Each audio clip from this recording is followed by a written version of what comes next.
ဒါတော့မနေ့ကခရီးဖြစ်ပါတယ်။ကြံပါကာလာပါရန်ကုန်မှာမနေစံလို့ဆိုပြီးတော့မှအောက်ကံပဲရောက်နေရပါ။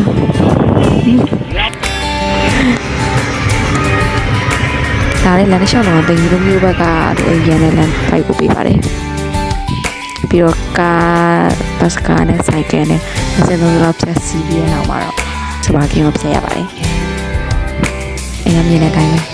အရင်မိုက်တယ်။စပါလန်းလာဘယ်မှာစပါလန်းလာတစ်မျိုးတော့တစ်မျိုးပဲကွင်းထဲမှာအဲ့လိုမျိုးအများကြီးထည့်လန်းတယ်။ဒီရာဒီဥဒ္ဓဝပြန်มาနေလို့ကောင်းပါတယ်။ပြုတ်ပန်းဒီလိုပန်းမျိုးလေးလိုအနီပဲတွေ့ဘူးလားဒီ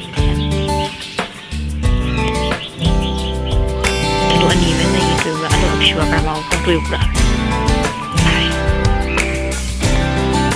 အရန်လာလမ်းပြမယ်အဲ့ဒါလေးလိုက်နိုင်တော့ဝိုက်ကြ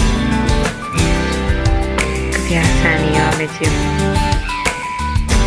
ရာဒီကတော့ရောက်ကြတဲ့အဲ့တိုင်းမှာပဲရောက်ကြရမိုးရွာတာမနေ့ကညနေပိုင်းတကြီးလေးတော့ကလည်းမိုးရွာပါတယ်ဒီနေ့မနေ့မိုး3ခေါက်လောက်ရွာပြီးတော့ပါပြီဒါရွာတဲ့လောက်လေးတက်တာပါဒါကတော့ညနေခင်းပုံပါဒါပါ